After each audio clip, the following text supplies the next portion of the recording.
In early 2023, two Swiss firms arranged to ship 400 kilograms of 99.9% pure gold, plus approximately $2.5 million in cash, from Zurich to Toronto. Brinks packaged the treasure into a single cargo container for air shipment. Notably, the gold, supplied by Switzerland's Valcambi refinery, was destined for a major Canadian bank, while the cash was headed to a Vancouver currency exchange. The precious cargo was loaded onto Air Canada Flight 881 on April 17, 2023. Flight 881 touched down at Toronto's Pearson International Airport at 3:56 p.m. local time, right on schedule. By all official accounts, its arrival was routine, but in the shadows, a team of thieves was poised to exploit a fatal security gap. That evening, the container of gold and cash was transferred to an Air Canada cargo holding facility on the airport grounds around 5:50 p.m. At 6:32 p.m., a white 5-ton truck backed up to the warehouse loading bay. The driver emerged with a clipboard in quiet confidence, presenting an airway bill for the shipment. The document appeared authentic, and the staff, following standard procedure, accepted it. At a police press conference, investigators display the forged Air Canada cargo document used in the heist. The fake airway bill mimicked a genuine shipping record and fooled cargo staff into releasing the gold. Moments later, the warehouse crew loaded the heavy container of bullion and currency into the truck's cargo bed using a forklift. With the paperwork seemingly in order, no alarms were raised. In minutes, the truck driver had secured the loot and driven off. The entire operation was smooth, quiet, and utterly audacious. Without a single shot fired or guard challenged, the thieves had effectively walked in and driven off with $20 million in assets. The heist was so low-key and unremarkable that no one at the airport realized a crime had occurred until hours later. The truck slipped out of Pearson and merged into the flow of traffic beyond the airport. In a matter of minutes, an unprecedented theft was complete, executed in plain sight under the guise of normal business. Once beyond the airport, the getaway truck sped into the night. It headed west along the highway and then onto rural back roads north of the city, where it disappeared from surveillance cameras. For several hours, the thieves enjoyed a head start in total anonymity. It wasn't until 9:30 p.m. that anyone knew something was wrong. Brinks couriers arrived at the cargo depot to pick up the shipment and found no trace of the gold. Warehouse staff searched in a panic, overturning every container, but the pallet of bullion was gone. By 2:43 a.m. the next morning, April 18, 2023, airport authorities had to admit the unthinkable and call the police to report the gold stolen. In the following days, law enforcement combed the airport and surrounding areas for any sign of the missing container or getaway truck, but they found nothing. The gold had truly vanished into thin air. News of the bold theft broke the following day, sending shock waves through the public and the aviation industry. Authorities initially tried to downplay the incident, calling it isolated and extremely rare. But the magnitude was impossible to deny. This was the largest gold heist in Canadian history, pulled off at Canada's busiest airport. The story dominated headlines. For days, Canadians were transfixed by the mystery, and international media picked up the astonishing tale. Speculation ran rampant. Was it an inside job, an organized crime hit, or something else entirely? The heist's cinematic quality invited comparisons to movie capers. Yet this was unfolding in real life with $20 million on the line. The pressure was on Peel Regional Police to solve the case and to catch the culprits before the trail went cold. Within days, a dedicated task force sprang into action. By April 20th, 2023, Peel Regional Police, with support from the RCMP, had formed a joint investigation dubbed Project 24K, a nod to the stolen 24-karat gold. U.S. authorities from the ATF also joined the probe, as hints emerged linking the heist to cross-border crime. From the outset, suspicion fell on insiders at the airport. The operation's simplicity and precision suggested intimate knowledge of cargo procedures. Early evidence backed this up. Investigators discovered that the fraudulent paperwork used by the thieves had been printed on an Air Canada cargo office printer. As Detective Sergeant Mike Mavity later noted, The thieves needed people inside Air Canada to facilitate this theft. Detectives scoured employee records and questioned staff who had access to the cargo area.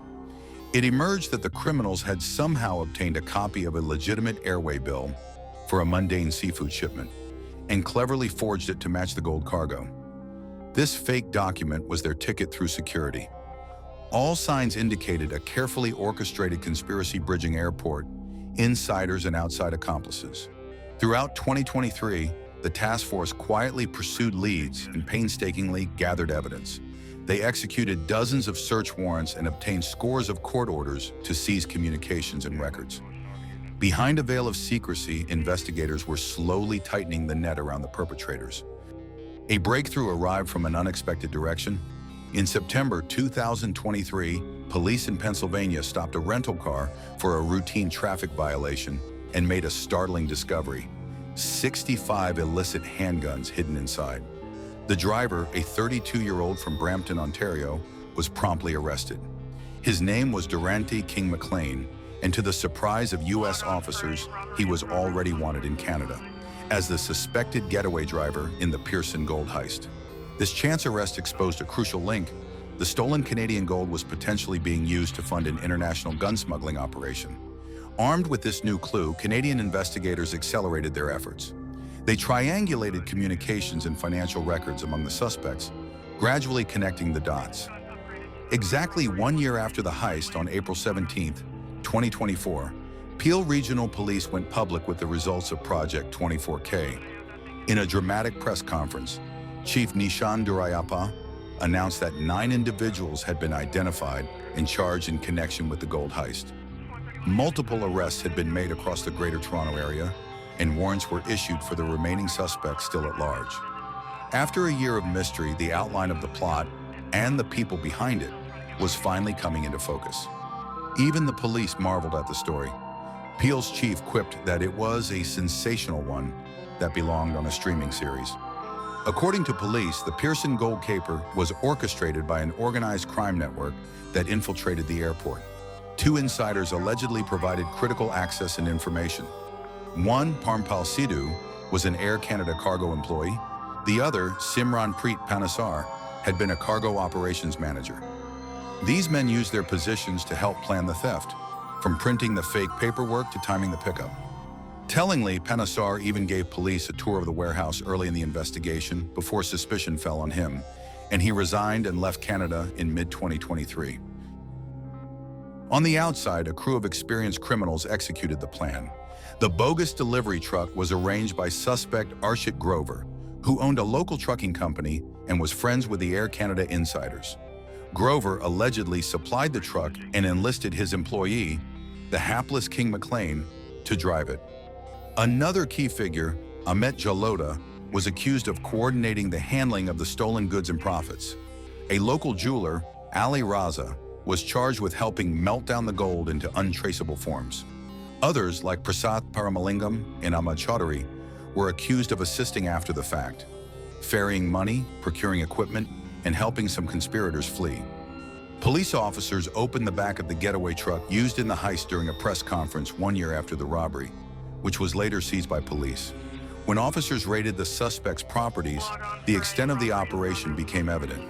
They seized the actual getaway truck, still intact, and found smelting equipment such as molds and crucibles, likely used to melt the gold bars. In one location, they discovered 6 crude gold bangles, valued at about $89,000, believed to be a portion of the stolen bullion recast into a new shape. Additionally, roughly $430,000 in cash was recovered, suspected to be leftover profit from gold already sold. Investigators even found handwritten ledgers, detailed payout lists showing how millions of dollars from the sale of the gold were divided up among the crew. These pieces of evidence were damning, even if the bulk of the treasure was missing. By April 2024, 6 of the alleged conspirators were in custody and facing charges ranging from theft over $5,000 to conspiracy and money laundering. Not all the culprits were caught immediately, however. 3 men slipped away in the heist's aftermath, prompting international manhunts. One of them, Arshit Grover, was arrested a few weeks after the press conference as he arrived on a flight back from India. apparently thinking enough time had passed to return home. Another, Ahmed Chaudhry, fled to Dubai, which has no extradition treaty with Canada, effectively putting him beyond reach. And former insider Simran Preet Panesar remained in India, proclaiming through his lawyer that he was innocent. He initially said he would return to Canada to surrender, but never did. The net had been cast wide, but the story was not over yet.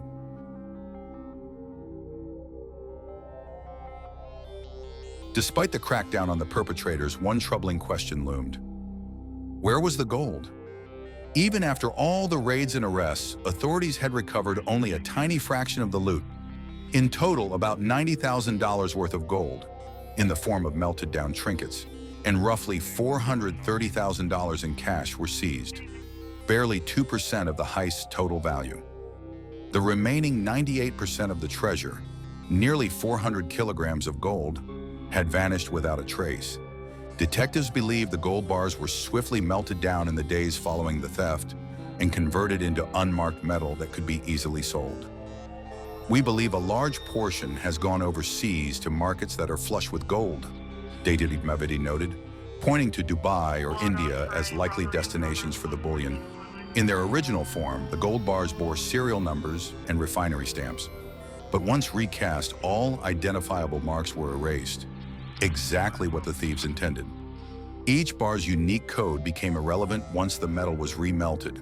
All distinguishing traces were literally wiped away, thwarting any effort to trace the bullion. In the meantime, a legal showdown erupted over who would bear the multi-million-dollar loss. Brinks, the secure logistics company, promptly sued Air Canada for negligence in handling the shipment. In an October 2023 court filing, Brinks alleged that the airline's cargo warehouse had virtually no security protocols, accusing Air Canada personnel of releasing the cargo on the basis of a phony document without even checking its authenticity. Brinks, contractually on the hook for the losses, sought to get its money back from the airline as fast as possible. Air Canada fired back, denying culpability. The airline noted that Brinks had not declared the shipment's extraordinary value, thereby limiting Air Canada's liability under the Montreal Convention for air cargo. Indeed, a Canadian court later found Air Canada's liability was capped at about $18,000, a minuscule sum compared to the approximately $20 million stolen. The finger-pointing underscored how a multi-million-dollar shipment was treated almost like ordinary freight, with catastrophic results.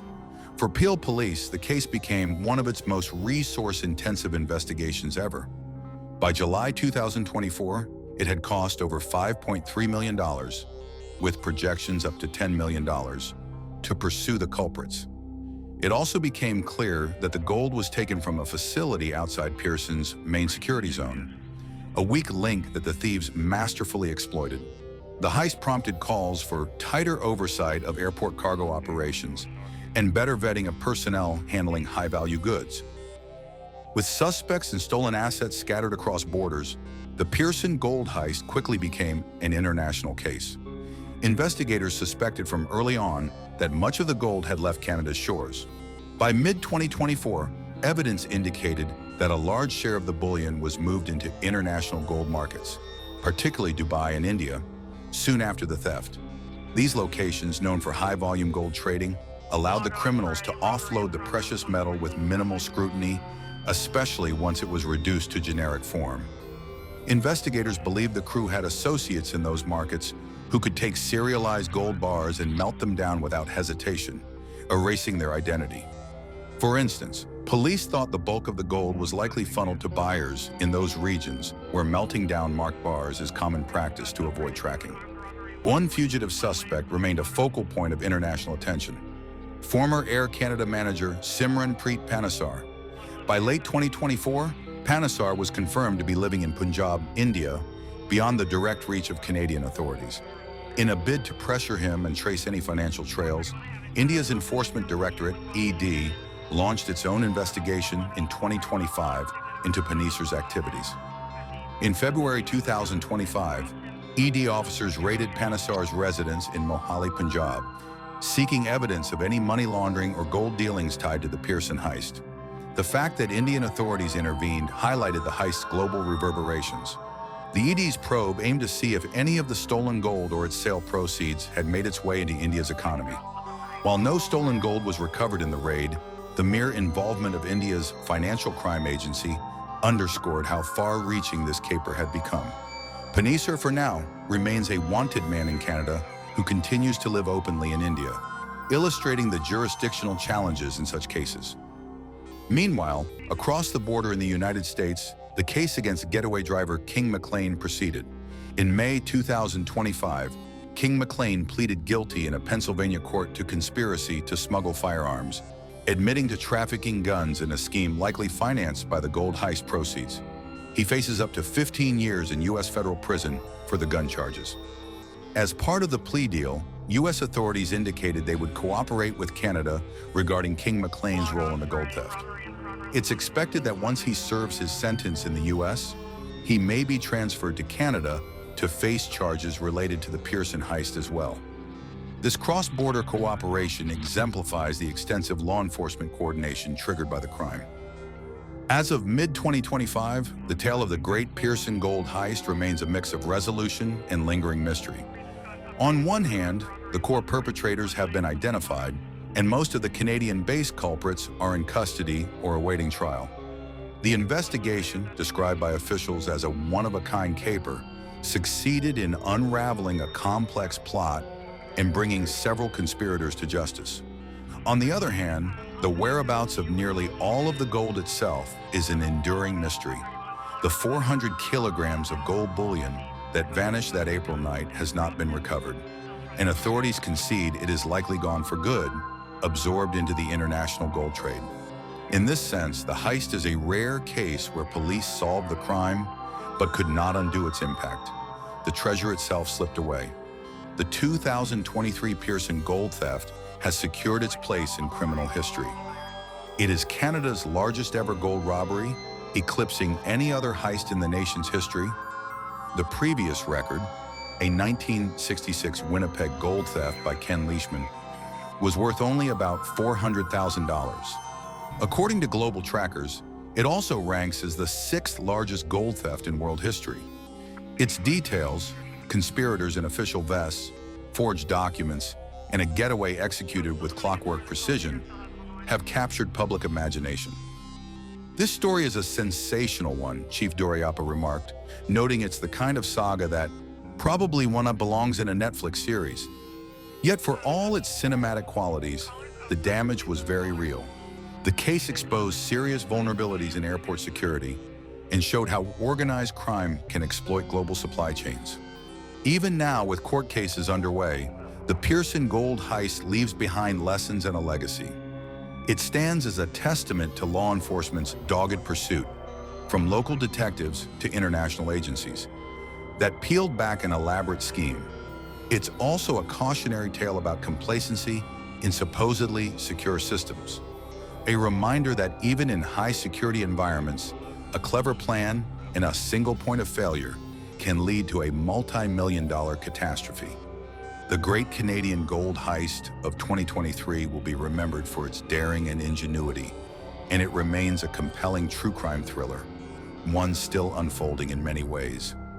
And so the question echoing since day one, where did the gold go, continues to haunt everyone from detectives to the public. It is a mystery that may never be unraveled, ensuring the legend of the Pearson Gold Heist endures. This case isn't over, and as investigators close in, one thing is clear. This heist will go down in history not just for what was stolen, but for how it was stolen. Like, share, and subscribe for more jaw-dropping deep dives into the world's most daring financial crimes.